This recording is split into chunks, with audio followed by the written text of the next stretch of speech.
देखो basic software knowledge अपन थोड़ा सा देख लेते हैं कंप्यूटर के अंतर्गत। तो सबसे पहले अपन जो है यहाँ पे देखो कंप्यूटर के हार्डवेयर के बारे में बात करेंगे। हार्डवेयर क्या होता है?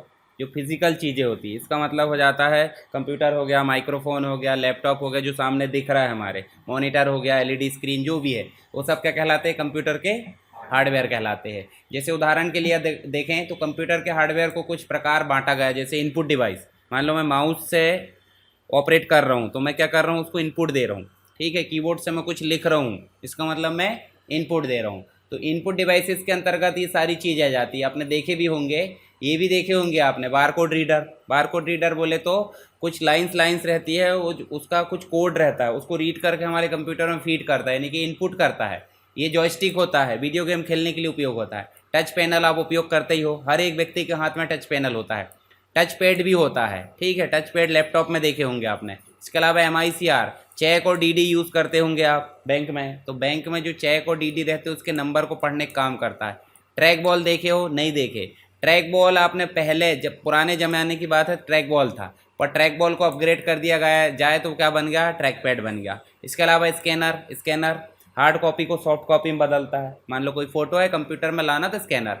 कीबोर्ड कैरेक्टर्स को इनपुट लेता है, इनपुट देता है। OCR आपने देखा होगा, स्कैन मतलब कॉपी रहती है कोई पेज, उसको स्कैन करो तो टेक्स्ट में बदल जाता है। टेक्स्ट मतलब रफ मैटर टाइप करके अपन भेज दिए ऐसा मान लो, तो ऐसे ही चीज़ों को कन्वर्ट करता है OCR, ऑप्टिकल कैरेक्टर रिकॉग्निशन। और माउस तो पता है पॉइंटिंग इनपुट डिवाइस है। ये सब क्या है?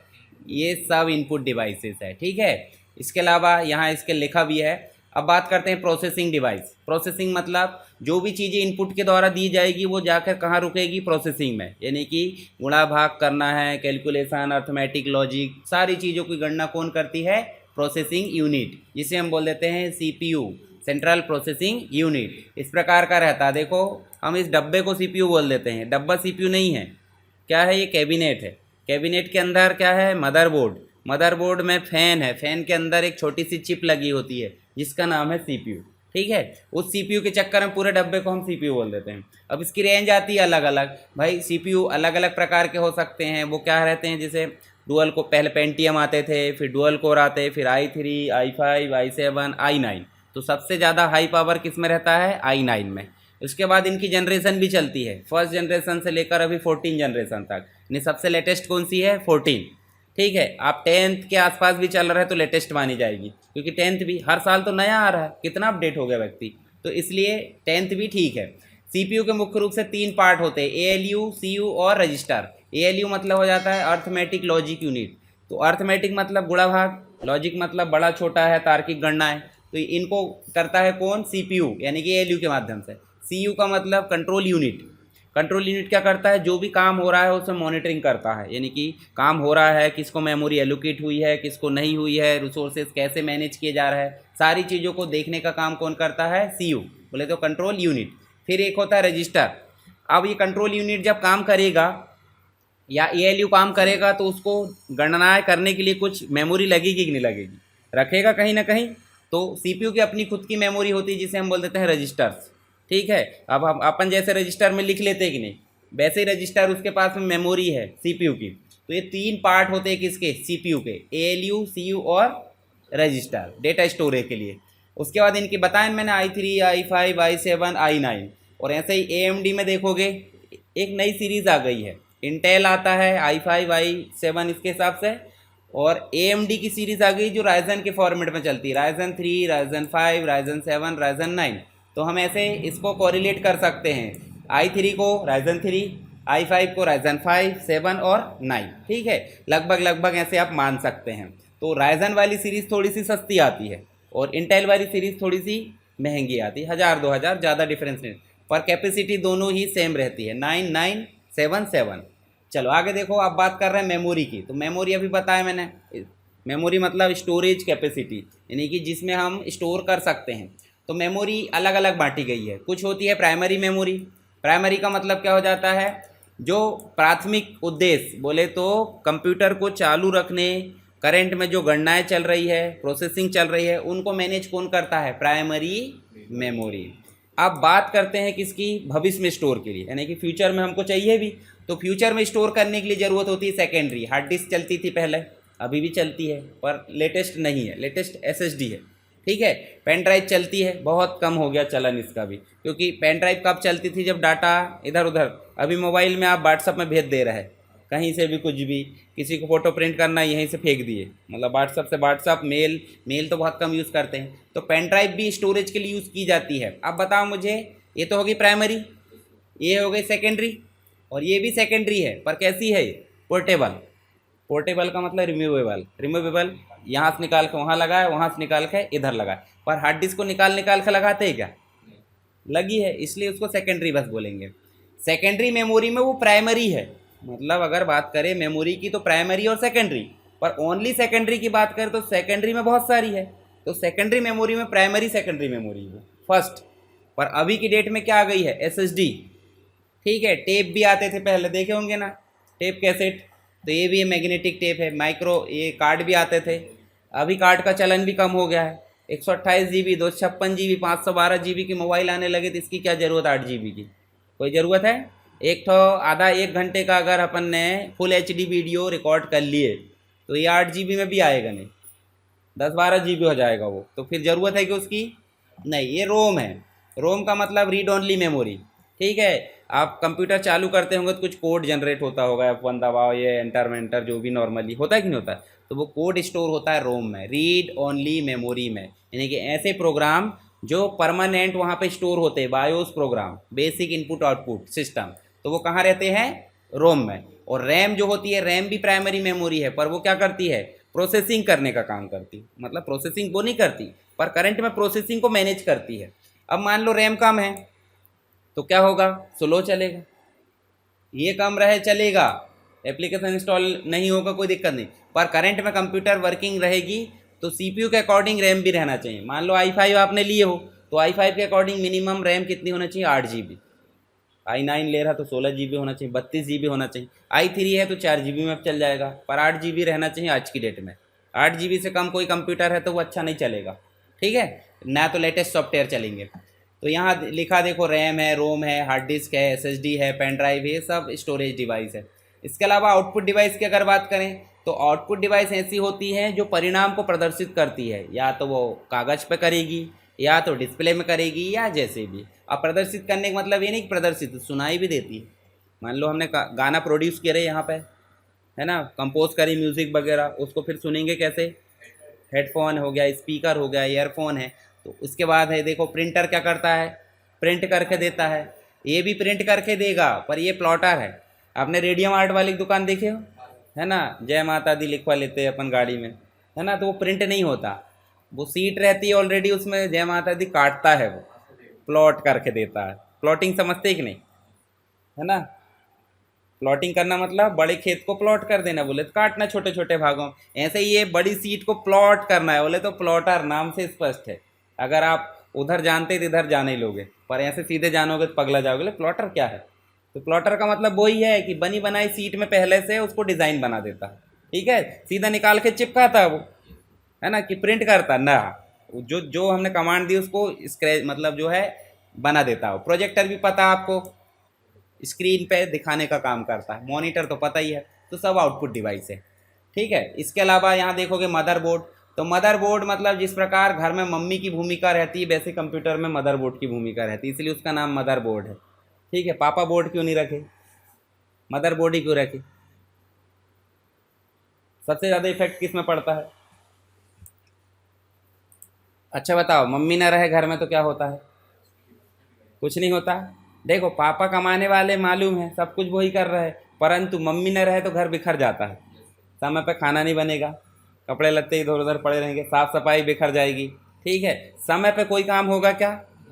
इसी प्रकार कंप्यूटर में मदरबोर्ड ना रहे तो सब बिखर जाएंगे। कैसे, उदाहरण के लिए देखो, यहाँ देखो, रैम भी यहीं लगेगी, सीपीयू भी यहीं लगेगा।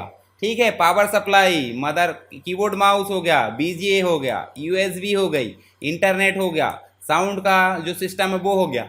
आपके जो ग्राफिक्स कार्ड वगैरह होते हैं, या फिर साउंड कार्ड होते हैं, लैन कार्ड होते हैं, वो सब यहीं लगेंगे। तो ले देखे बात करें तो जब मदरबोर्ड रहेगा तभी कंप्यूटर के सारे एलिमेंट या सारे पार्ट्स आपस में जुड़ेंगे, अन्यथा नहीं जुड़ेंगे। तो प्रोसेसिंग भले ही नहीं करता है, पर सबको आपस में जोड़ने का काम कौन कर रहा है, मदरबोर्ड। ठीक है, तो मदरबोर्ड की भूमिका समझे गए आप। एक एक्सटेंशन स्लॉट है जिसके थ्रू कंप्यूटर के सारे पार्ट आपस में कनेक्ट होते हैं। ठीक है, उसे हम बोल देते हैं मदरबोर्ड। ठीक, चलो यहाँ देखो नेक्स्ट जो लिखा है यहाँ पे, बायोस अभी बताया था मैंने, रोम में स्टोर होता है बेसिक इनपुट आउटपुट सिस्टम। ठीक है, सीपीयू रैम ये सभी घटक होते हैं इसी के। अब बात कर रहे हैं ग्राफिक्स कार्ड की। एक हो गया सीपीयू, सेंट्रल प्रोसेसिंग यूनिट, मतलब जो हमने इंस्ट्रक्शन दी उसको क्या करेगा, वो प्रोसेस करेगा, और प्रोसेस करने के बाद हमको देता वापस। भाई हमने दी उसको इनपुट, फिर वापस हमको देता। पर जीपीयू क्या है, ग्राफिक्स प्रोसेसिंग यूनिट। आज की डेट में टेक्स्ट पर काम कम हो गया है, ग्राफिक्स पर काम ज़्यादा हो गया। गेम खेल रहा है तो ग्राफिक्स, वीडियो एडिटिंग कर रहा है तो ग्राफिक्स, ग्राफिक्स एडिटिंग कर रहा है तो ग्राफिक्स, मूवी देख रहा है तो ग्राफिक्स, फेसबुक चला रहा है, इंस्टाग्राम, दुनिया भर की चीज़, तो सब में क्या लग रहा है, ग्राफिक्स। तो जब ग्राफिक्स अगर है तो बिना जीपीयू के काम होगा क्या, तो जीपीयू होना जरूरी है। अब आप बोलोगे कि ये किसी किसी में नहीं रहता, तो जिसमें नहीं रहता उसमें सीपीयू में रहता है इनबिल्ट। सीपीयू के साथ में इनबिल्ट जो रहता है वो इंटीग्रेटेड कहलाता है। ठीक है, और जो अलग से काम करता है वो डेडिकेटेड कहलाता है। डेडिकेटेड मतलब स्पेशल टास्क दे दिए अपन ने एक, जैसे उदाहरण के लिए कंप्यूटर ऑपरेटर बोला है, सब काम करा लिए, पर किसी जगह ऐसा रहेगा क्लर्क का काम अलग करेगा, अकाउंटिंग का काम अलग करेगा, ग्राफिक्स वाला अलग करेगा, तो डेडिकेटेड बंदे हैं ना सभी के लिए। तो यहाँ जीपीयू क्या है, ये डेडिकेटेड है। सब देखो लेटेस्ट वाला दिख रहा है TI 4070 RTX वाला, एक GTX फॉर्म में आते हैं और एक RTX में आते हैं। तो GTX पुरानी टेक्नोलॉजी है दोनों ही एनवीडिया के, एनवीडिया का ये भी है और एनवीडिया का वो भी है। ठीक है, तो RTX जब भी आपको कंप्यूटर लेना है तो उसमें अगर ग्राफिक्स लगाओगे तो RTX सीरीज़ लगाना, ज़्यादा सॉफ्टवेयर के अपडेट, ज़्यादा फीचर्स इसी में मिलते हैं, ना कि GTX में। GTX का पहले 1650 चलता था। ठीक है, अब RTX आ गया तो RTX का 4090 तक आ गया है। ये 4070 दिख रहा है TI, एक सिंपल मोड में भी आता है और एक TI में आता है। TI की पावर ज़्यादा रहती है। मान लो 25,000 का कोई ग्राफिक्स कार्ड है और फिर TI ले रहा है, वो 30 का आएगा, 4070 ही 30 का आएगा। ठीक है, तो ये कन्फिगर लैपटॉप में तो चलो इनबिल्ट रहते हैं, पर अपनी मशीन जब अपन कन्फिगर कराते हैं तो वहाँ अपन ये खेला कर सकते हैं कि नहीं भाई ये वाला नहीं दूसरा दो। पर लैपटॉप में क्या होगा, जो है कन्फिग्रेशन वही लेना पड़ेगा, नहीं तो पूरा लैपटॉप चेंज करोगे। पर सीपीयू में क्या होगा, सिर्फ ग्राफिक्स कार्ड बदलो, लगा दो। ठीक है, अब कुछ ग्राफिक्स कार्ड जो होते हैं पावर सप्लाई देखो इतना बड़ा है तो इसको पावर सप्लाई लगेगी कि नहीं लगेगी अलग से। देखो फैन है, तीन फैन है, क्यों, दिमाग चलेगा तो गर्मी होगी कि नहीं होगी, तो ठंडक महसूस कराने के लिए कितने फैन हैं, 3, क्यों, क्योंकि पावर ज़्यादा है। तो पावर ज़्यादा है तो सिंपल सी बात पावर सप्लाई भी ज़्यादा रहेगी, तो उसके लिए जो पावर सप्लाई रहती है ना करंट, वो बड़ा चाहिए, SMPS switched mode power supply, तो वो अलग रहता है, कोई दिक्कत नहीं। AMD के भी आते हैं, देखो AMD के CPU भी आते हैं और AMD के क्या आते हैं, ग्राफिक्स कार्ड भी, पर उसके बदले में NVIDIA GeForce ज़्यादा अच्छा है। ठीक है, चलो आगे देखो। और ये जो ऊपर दिख रहा है ना इंटेल अल्ट्रा UHD, ये इंटेल अल्ट्रा UHD CPU के साथ वाले हैं, इंटीग्रेटेड। ठीक है, आइरिस वाला भी आता है अल्ट्रा UHD और HD। कम वाला लोगे लैपटॉप तो HD आएगा, थोड़ा एडवांस लोगे तो अल्ट्रा UHD, और उसके बाद एडवांस लोगे तो आइरिस आता है, पर वो इनबिल्ट वाले, अलग से लगवाना क्या लगाओगे, NVIDIA। चलो ये हो गए कंप्यूटर के हार्डवेयर। और उसके बाद देखो यहाँ पे सबसे ज़्यादा मुख्य चीज़ है कि अगर आप रेगुलर साफ़ सफाई कर रहे हैं, धूल मिट्टी नहीं लगने दे रहा है, कूलिंग व्यवस्था अच्छी है, ओवर हीटिंग नहीं हो रही है, तो आपके हार्डवेयर कभी ख़राब, जैसे मान लो पड़ा है और गर्दा घुस रहा है चलाया जा रहा है आप, तो एक दिन आके वो भस्ट हो जाएगा, ब्लास्ट, या फिर चलना बंद हो जाएगा। क्योंकि सिंपल सी बात है, आप ही बैठे रहोगे 2-4 दिन बाद आप ही नहीं चलोगे। तो ये सिस्टम इसका भी है। UPS होता है, देखो लाइट अभी बंद हो जाए तो फट से ये भी बंद हो जाएगा, होगा बंद, पर लैपटॉप बंद होता है क्या, क्यों, क्योंकि उसमें बैटरी रहती है। ठीक है, बैटरी के साथ साथ उसमें जो है एक रहता है, एक स्टेबलाइजर सुने होंगे आपने, है ना, वोल्टेज को कंट्रोल करता है। मान लो 220 वाट चाहिए, 220, हाँ 220 वाट चाहिए यहाँ पे, तो कम भी मिल रहा है तो वो एडजस्ट कर देगा, ज़्यादा मिल रहा है तो भी एडजस्ट करेगा, स्टैंडर्ड वे में चलता है, तो स्टेबलाइजर रहता है। और दोनों का मिला जुला रूप एक और आने लगा है, जिससे हम मतलब UPS तो वाला बैटरी है, जैसे मान लो अपन ने पहले प्लग फंसा UPS का, चलो मैं UPS दिखाता हूँ आपको। ये है UPS, जो क्या करता है, पावर को कंट्रोल करता है। इसका मतलब ये पावर सप्लाई भी रहती है, एक पावर सप्लाई बोले तो बैटरी भी इसके अंदर, दूसरा स्टेबलाइजर भी है, दोनों का मिला जुला रूप। जैसे आपके कंप्यूटर में अचानक अगर फ्लक्चुएसन होता है तो कोई भी चीज़ ख़राब हो सकती है, होती कि नहीं होती, तो हम पहले डायरेक्ट कंप्यूटर को कनेक्ट नहीं करते, सीधे पहले क्या करेंगे, UPS और यूपीएस से पीछे रहते प्लग 4-5, उसमें फंसाएंगे कंप्यूटर के प्लग या प्रिंटर के। तो सीधा पावर कहाँ से आ रहा फिर यूपीएस से। यूपीएस कहाँ ले रहा, मेन बोर्ड से। तो जब फ्लैक्चुएशन होगा तो कौन संभालेगा, यूपीएस। ठीक है, इसका मतलब है अनइंटरप्टेड पावर सप्लाई। इंटरप्टेड का मतलब क्या हो जाता है, जैसे मान लो आप कुछ काम कर रहे हो, बार बार कोई बोले जा रहा है आपको सुनना सुनना, तो उसे क्या बोलेंगे, इंटरप्शन। इंटरप्शन मतलब बाधित कर रहा है आपको, बाधा पहुंचा रहा है काम करने में। इंटरप्शन मतलब बाधा आना, समस्या आना। और अनइंटरप्टेड का मतलब जाता है बिना बाधा के, समझ गए। तो बिना बाधा के पावर सप्लाई कौन करेगा, यूपीएस। ठीक है, तो यूपीएस समझ गए आप, ये स्टेबलाइजर और साथ में जो है पावर सप्लाई दोनों चीज़ का काम करता है। फिर डीफ्रेगमेंट और बैकअप। बैकअप का मतलब क्या है, आपका कंप्यूटर आज हार्ड डिस्क क्रैश हो जाए तो डाटा गया, तो उसको समय समय पे कहीं कॉपी करके रखते जाओ, तो उसे बोल देते हैं बैकअप लेना। ठीक है, और डीफ्रेगमेंट करना मतलब, एक उदाहरण है, आपका घर है मान लो, और बिना व्यवस्थित लाया कुछ भी कोरियर आया फेंकते गए, सामान आया फेंकते गए, कुछ भी, तो कमरा जल्दी भरेगा कि देर से भरेगा, और व्यवस्थित तरीके से रखोगे तो बिना व्यवस्था के जब आप फेंकते जाते तो कमरा भरा हुआ रहता, पर भर जाता है कि सही मायने में दिखता वैसे भरा। तो आप व्यवस्थित कैसे करोगे उसको, है ना, सिस्टमेटिक एडजस्ट। ऐसे ही हमारी हार्ड डिस्क होती है या एसएसडी, हम कुछ भी लाए कंट्रोल एस करे रख दिए कहीं भी, तो उससे क्या दिखेगा, हमारी हार्ड डिस्क फुल। पर फुल है क्या, तो फुल है नहीं है, उसको व्यवस्थित करने के लिए यहाँ होता है डीफ्रेगमेंट। ठीक है, फ्रेगमेंटेशन मतलब समझते छोटे छोटे भाग, और डीफ्रेगमेंट मतलब छोटे छोटे भाग को अरेंज करना। ठीक है, डीफ्रेगमेंट कहलाता है, समझ गए। चलो अब आगे देखते हैं, ऑपरेटिंग सिस्टम के बारे में हमने ऑलरेडी देखे हैं। तो ऑपरेटिंग सिस्टम तो क्या होता है, एक प्रकार का सिस्टम सॉफ्टवेयर है जो हमारे कंप्यूटर को चालू करने और बेसिक काम करने के लिए उपयोगी होता है। जैसे उदाहरण के लिए देखें, ये हो गया आपका मैक ओएस, एप्पल डिवाइसेस में चलता है, लैपटॉप में। ये हो गया लाइनेक्स, एप्पल और विंडोज़ दोनों में चल जाएगा। ये विंडोज़, ये कॉमन लैपटॉप जितने हैं उनमें सब में चलेगा। iOS ये चलेगा किस में, मोबाइल एप्पल वाले और आईपैड में, जो एप्पल की डिवाइसेस होती है। ये एंड्रॉयड है, कॉमन सभी मोबाइल में चलेगा। और ये जो अलग है, पता नहीं ब्लैकबेरी है कि कौन सा है, हम लोगों से नहीं पहचानते। तो ऑपरेटिंग सिस्टम समझ गए आप, हर डिवाइस के लिए ऑपरेटिंग सिस्टम होना ज़रूरी है, तभी बाकी सॉफ्टवेयर चलेंगे, अन्यथा नहीं चलेंगे। अब ऑपरेटिंग सिस्टम को दो भागों में बांटा गया, एक तो जीयूआई, बोले तो ग्राफिकल यूज़र इंटरफेस, माउस के थ्रू आइकॉन के हिसाब से काम कर रहा है, जैसे बटन, विजुअल्स, एलिमेंट के हिसाब से, जैसे विंडोज़ है, मैक ओएस, एंड्रॉयड, आईओएस, ये सब कैसे है, जीयूआई।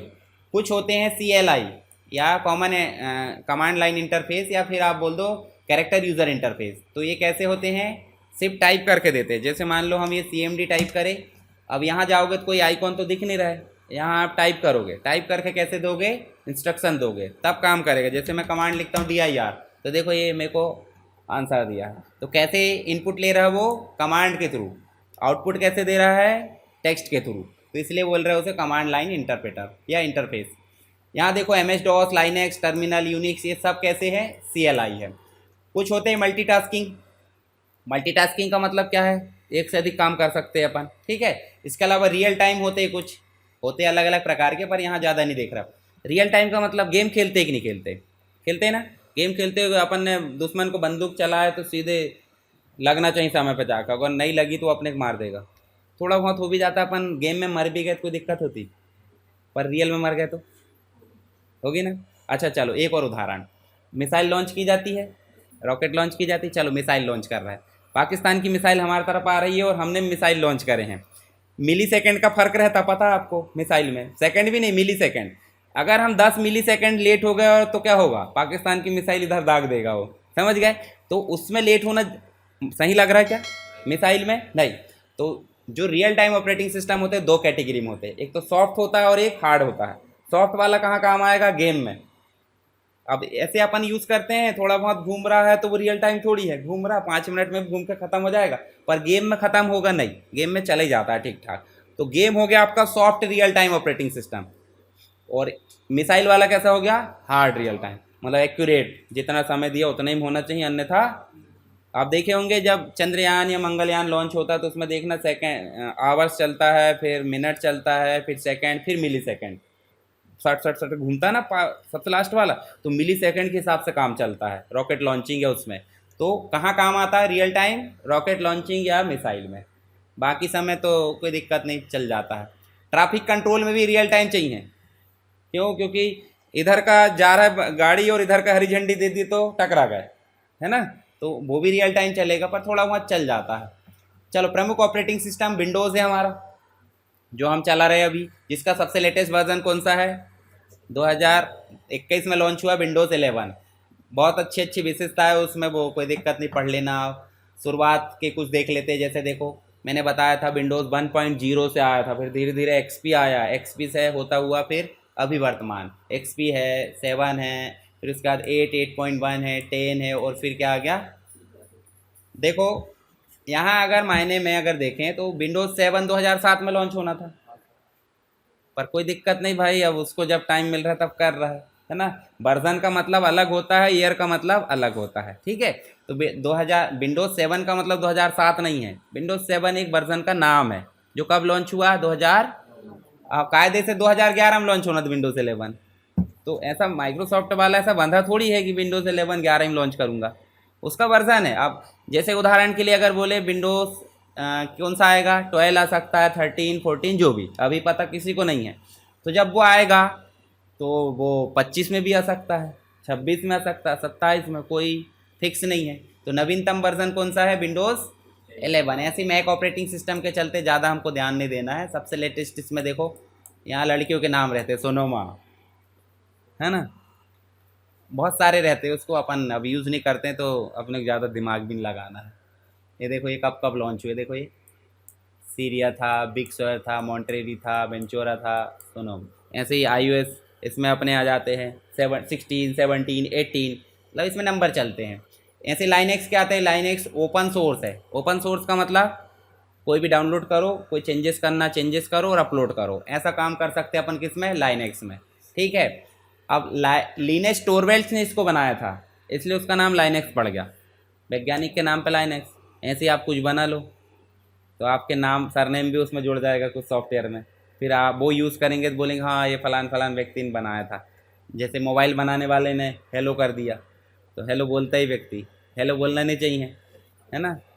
आप धीरे धीरे आदत बिगाड़ो, बिगाड़ो मतलब अभी सुधरी हुई सोचो, बिगाड़ लो उसको कि हेलो नहीं बोलना है, ठीक है।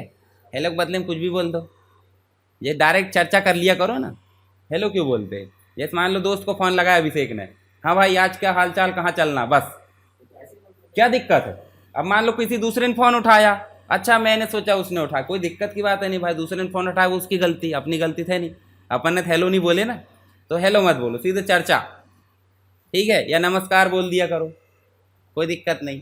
चलो, यहाँ एवेंटू है, फेडोरा है, डेबियन है, काली नाम का भी आया था, देखो, है ना, काली नाम की मूवी भी आ गई और काली नाम का लाइनेक्स भी आ गया, ठीक है। काली नाम की आई थी मूवी, काली भी आई थी, काली चरण भी आई थी शायद, है ना। काली चरण बॉलीवुड में है, बहुत पुरानी मूवी शायद, या हीरो का नाम रहता काली चरण, जो भी है। चलो, कुछ कुछ काम इसके देखो, मेमोरी मैनेजमेंट, प्रोसेस मैनेजमेंट, ये सारे काम बेसिक है। फाइल को मैनेज करना, सिक्योरिटी है, इनपुट आउटपुट, सब कौन काम करता है? Operating system. अब विंडोज़ और मैक में अगर अंतर देख लेना आप, किसने बनाया? माइक्रोसॉफ्ट ने, इसको एप्पल ने बनाया। ये कस्टमाइज़ कर सकते हैं, ये लॉक रहता है, मतलब भाई आप इसे कस्टमाइज़ नहीं कर सकते। यहाँ विंडोज़ को छेड़छाड़ कर लो कुछ, पर मैकबुक में आप छेड़छाड़ नहीं कर सकते, ठीक है। वायरस अटैक की संभावना रहती है और ये ज़्यादा सेफ है ना, इसलिए तो महंगा है। उसके हार्डवेयर भी तगड़े रहते हैं, है ना। देखो मैक ऐसा है, मतलब एप्पल भी उसी ने बनाया, मैक भी उसी ने बनाया, तो इसलिए क्या हो रहा है, मतलब बनाने वाला भी वही है और खाने वाला भी वही है, समझ गए। तो वो अच्छा स्वादिष्ट बनाएगा कि नहीं, सोचेगा कि मेरे पेट में जाएगा तो मैं अच्छे से सब कुछ करूँ। पर हमारे इधर क्या है, होटल बनाने वाली दूसरी और खाने वाला दूसरा, ले डाल दे, सहगा आलू डाल दे, खा ले।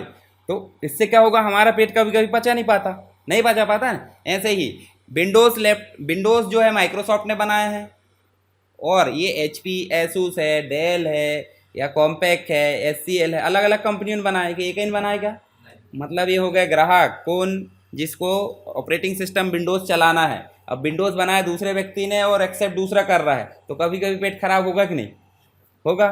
तो इसीलिए मैक OS सक्सेस है, मैक उसी ने बनाया, एप्पल डिवाइस भी उसी ने बनाया, तो दोनों भाई पता है उसको कैसे मैनेज करना है समझ गए? घर में रोटी बनाते कितने साफ सफाई से बनाते आप। तो ऐसे ही इसको एप्पल डिवाइस इसने बनाया, मैक ओएस उसी को यूज़ करना है, इसलिए उनने उस हिसाब से बनाया है। ठीक है, कैसा मैनेज करना है। ठीक, चलो आगे देखो। कीमत की अगर बात करें तो ये नॉर्मल सस्ता महंगा जो भी है, पर ये बहुत महंगा मिलता है। ठीक है, ये हाई ग्राफिक्स और गेमिंग को सपोर्ट करता है, और ये गेमिंग ऑप्शन नहीं देता, कस्टमाइज नहीं होते उसमें। इसमें तुम कुछ भी कर लो, ग्राफिक्स कार्ड जैसे लगाना वैसे कर दो। ठीक है, यहाँ सभी सॉफ्टवेयर चल जाते हैं, और यहाँ सॉफ्टवेयर विशेष चलते हैं, पेड वर्जन रहते हैं। ठीक है, आप मोबाइल में देखोगे तो ज़्यादा एप्लीकेशन नहीं मिलते ऐप स्टोर में। ठीक है, चलो आगे देखो। सॉफ्टवेयर इंस्टॉलेशन बता दिया था मैंने, इंटरनेट से डाउनलोड करना है, पिछली क्लास में जाकर देखना। इंटरनेट से डाउनलोड करना है, सेटअप फाइल रहती है, सेटअप फाइल को क्या करना है, देखो डाउनलोड कहाँ कहाँ से कर सकते हैं, गूगल क्रोम, ये देखो ये ऑनलाइन करना है तो गूगल क्रोम कर सकते हैं, Microsoft office, adobe Photoshop. Install करने के लिए आपके पास में होना चाहिए EXE फाइल या MSI फाइल या DMG फाइल। EXE फाइल किसके लिए ज़रूरी है, विंडोज़ के लिए, तो हमको वही याद रखना। EXE मतलब एग्जीक्यूटेबल फाइल। ठीक है, ठीक। तो यहाँ आप देखोगे EXE फाइल विंडोज़ की मिल जाती है, ऑफलाइन MS ऑफिस मिल जाता है, टैली और अलग अलग प्रकार के सॉफ्टवेयर मिल जाते हैं। ये जो DMG फाइल है मैकबुक में होती है। ठीक है, चलो आगे देखो। यहाँ पे कुछ पोर्टेबल सॉफ्टवेयर होते हैं। पोर्टेबल का मतलब जिनको इंस्टॉल की ज़रूरत ही नहीं पड़ती। ठीक है, जैसे उदाहरण के लिए आप कहीं काम करने जाओगे तो आपका काम मान लो थोड़ा सा है, 1-2 घंटे का, तो आपको वहाँ रूम लेने की ज़रूरत पड़ेगी क्या? गए, थोड़ा सा काम निपटाए और आ गए, और ना प्लेटफॉर्म मांगोगे, भाई 1 घंटे का काम है, कहीं बैठा दो, कहीं खड़ा कर दो। पर आप वहाँ बोलेंगे कि हाँ यार 2 महीने का काम करना है, तो क्या बोलोगे, अरे भाई व्यवस्था बनाओ रुकने उकने की, खाने पीने की, तब तो मैं रहूँगा। तो ऐसे ही यहाँ पे ये वाले जो सॉफ्टवेयर है, ये वाले इनको इंस्टॉल करना पड़ रहा है, मतलब क्या है, लंबे समय तक क्या हैवी काम करना है। परंतु कुछ सॉफ्टवेयर ऐसे होते हैं जिनको नॉर्मली यूज़ करना है, VLC है, पोर्टेबल फोटोशॉप है, ये सब थोड़ा सा काम करे और पर सक्सेस नहीं रहते ये ज़्यादा। कुछ साइलेंट सॉफ्टवेयर होते हैं जो इंस्टॉल तो नहीं होते रिमोटली, जैसे मान लो उदाहरण के लिए हमारा कंप्यूटर किसी रिमोट में दी है अपन ने कुछ एरर के लिए, तो वो उस हिसाब से काम करते हैं। चलो विंडोज़ में सॉफ्टवेयर इंस्टॉल करने के लिए क्या करना पड़ता है, या तो माइक्रोसॉफ्ट स्टोर से डाउनलोड कर लो, जैसे उदाहरण के लिए मैंने बताया था, यहाँ गए गूगल में और यहाँ जाके अपन क्या कर लो, चलो कोई सॉफ्टवेयर अपन करते हैं, जैसे अपन ने करे VS कोड ऐसे करें, और यहाँ देखो आपको मिल रहा है visual studio code editing platform. सीधे आपको किसके लिए डाउनलोड करना है, तीनों के लिए करना है या विंडोज़ के लिए करना है, तो सीधे अपन चले विंडोज़ के लिए। और विंडोज़ के लिए देखो ये दिख रहा है डाउनलोड एंड इंस्टॉल, सीधे आप इसी को क्लिक कर लो, यहाँ जाओ इंस्टॉलर को क्लिक करो, सब लिखा रहता है, ज़्यादा दिक्कत नहीं है।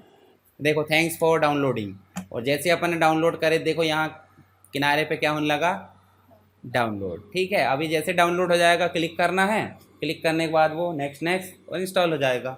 बस ऐसे ही कोई भी सॉफ्टवेयर को अपने डाउनलोड करके इंस्टॉल करना है।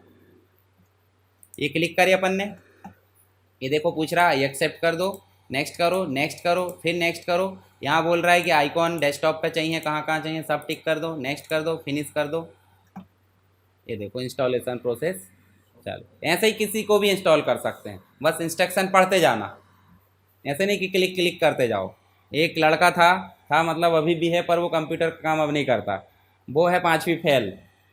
ठीक है, इंग्लिश पढ़ना भी नहीं बनती, हिंदी भी अच्छे से पढ़ना नहीं बनती, परंतु वो हर एक सॉफ्टवेयर को इंस्टॉल कर देता था, जबकि हर एक की जो विधि है वो अलग अलग होती, कब नेक्स्ट करना, कब एंटर करना, सब पता था उसको, आंख बंद करके करता था फटाफट। ठीक है, तो मतलब उसकी आदत बन चुकी थी। 5वीं फेल वाला क्या जानेगा बता। चलो इसको करना है लॉन्च करें, और लॉन्च करके देखोगे तो वो सॉफ्टवेयर हमारा खुल चुका है। ठीक है, तो ऐसे हम जो है सॉफ्टवेयर को इंस्टॉल कर सकते हैं।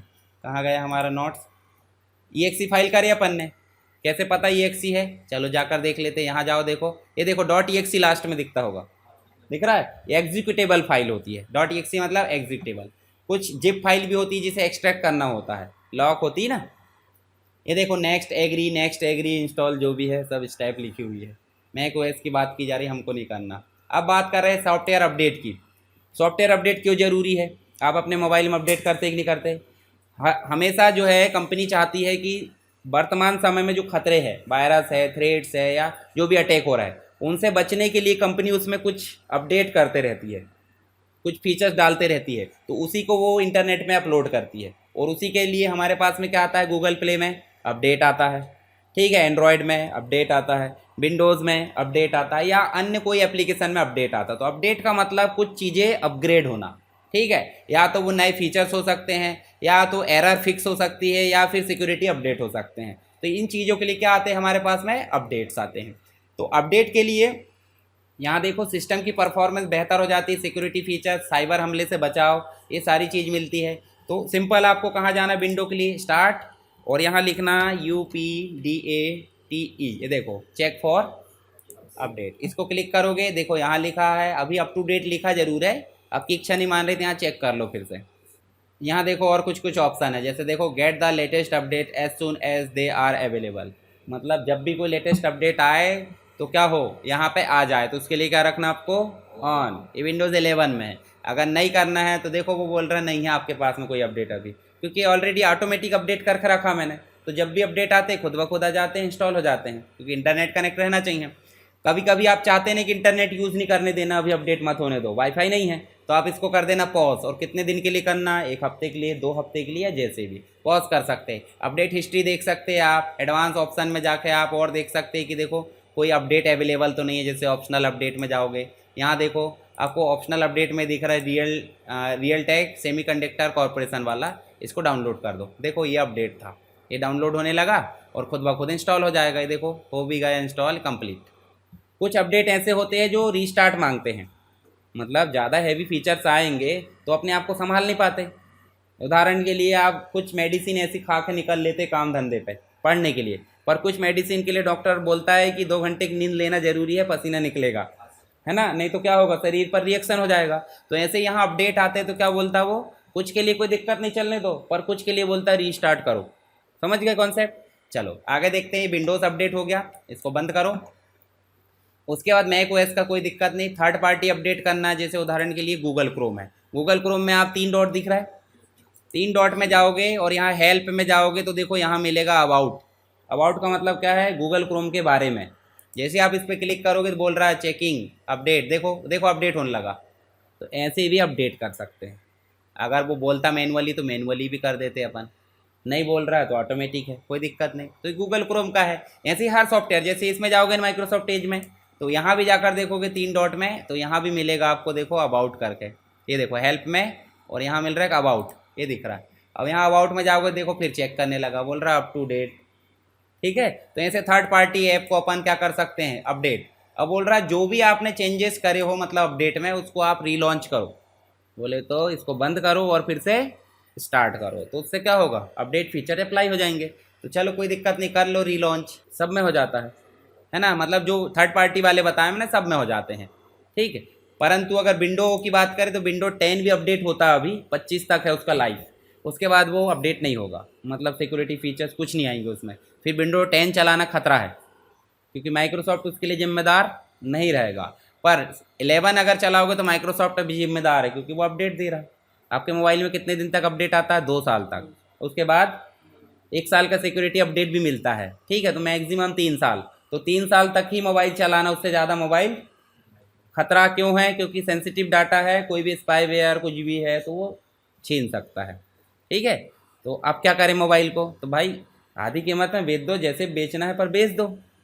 आप बताओ, आपकी ज़िंदगी बर्बाद हो जाएगी, वो अच्छा लगेगा कि पैसा, पैसा अच्छा लगेगा, हाँ ज़िंदगी अच्छी लगेगी ना। तो ठीक है भाई, 20 का मोबाइल आया, 10 में बेच दो उसको, फिर 10 लगा के दूसरे ले लो, 10 ही गए ना। और 3 साल चलाया किसने ये बताओ, तो पैसे तो यूज़ कर लिए ना, खराब कैसे गए, नहीं प्राण निकाल लेंगे पर मोबाइल नहीं छोड़ेंगे, बदलेंगे नहीं मतलब। ठीक है, तो इसलिए जैसे अपन बोलते हैं ना, किसी व्यक्ति को मरते तक निचोड़ डालो, मर गया तो बोले पछता रहा है वो बहुत अच्छा था। ठीक है, तो वैसा नहीं करना है। चलो आगे देखें अपन। ये देखो क्रोम में न्यू क्या है वो बता दिया उनने, देखो ये प्रोडक्टिविटी से रिलेटेड कुछ फीचर्स आए थे, कस्टमाइज़ करना है, क्या क्या करना सब दे देता है वो। ठीक है, विंडो भी दे देता है। चलो आप वापस चलें, हम चल लेते हैं यहाँ पे।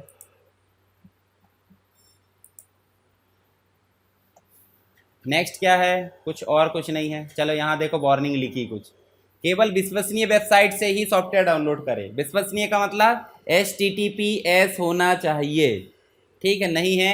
अब HTTPS क्या है वो तो समझ गए अपन। यहाँ जाकर देखो, यहाँ जाओ और कॉपी करके अपन चलते कहाँ पे, वर्ड में। यहाँ जाकर देखो एस लगा है, एस नहीं लगा मतलब सिक्योर नहीं है, ठीक है। तो यहाँ HTTPS मतलब ऐसी ही साइट से डाउनलोड करे या ऐसी साइट में घूमे जहाँ पे HTTPS लगा है। जंक मेल या जंक वेयर, मॉलवेयर बोले तो वायरस से बचने के लिए। फिर उसके बाद crack software, unauthorise software download करने या इंस्टॉल करने से बचे। इसलिए बोलती कंपनी की लाइसेंस ले लो, आपके डाटा की जिम्मेदारी हमारी है, ठीक है। तो पैसे ही जा रहा है, तो स्टूडेंट है या फिर कमाई नहीं कर रहा जब तक चला लो, परंतु जब कमाने लगे तो क्या करो, लाइसेंस लो, ठीक है। मेरे खुद में लाइसेंस है 1-2 सॉफ्टवेयर का, क्योंकि जो ज़्यादातर यूज़ करते हैं उसका लाइसेंस ले लो। डिफेंडर का यूज़ करें बोले तो यहाँ जाओगे और यहाँ देखो आपको मिलेगा, ये देखो माइक्रोसॉफ्ट डिफेंडर सिक्योरिटी के लिए, तो ये एंटीवायरस का काम करता है। इसके अलावा क्या, ऑटोमेटिक अपडेट ऑन रखें ताकि सुरक्षा अपडेट मिलते रहे। ऑटोमेटिक अपडेट ऑन है विंडोज़ का, कोई दिक्कत नहीं। तो इस प्रकार हमारा जो है सॉफ्टवेयर से रिलेटेड और हार्डवेयर से रिलेटेड बेसिक चीज़ अपन ने देखे हैं, समझ में आ गया होगा। ज़्यादा डिटेल में भी इसलिए नहीं गए क्योंकि एक ही चीज़ की कहानी पढ़ते रहेंगे तो हो गया काम फिर, ठीक है। अब जिसको जितना पढ़ना है वो आगे तो फिर गूगल देवता है ही, मास्टर डिग्री प्राप्त कर लो फिर गूगल से, कोई दिक्कत थोड़ी है।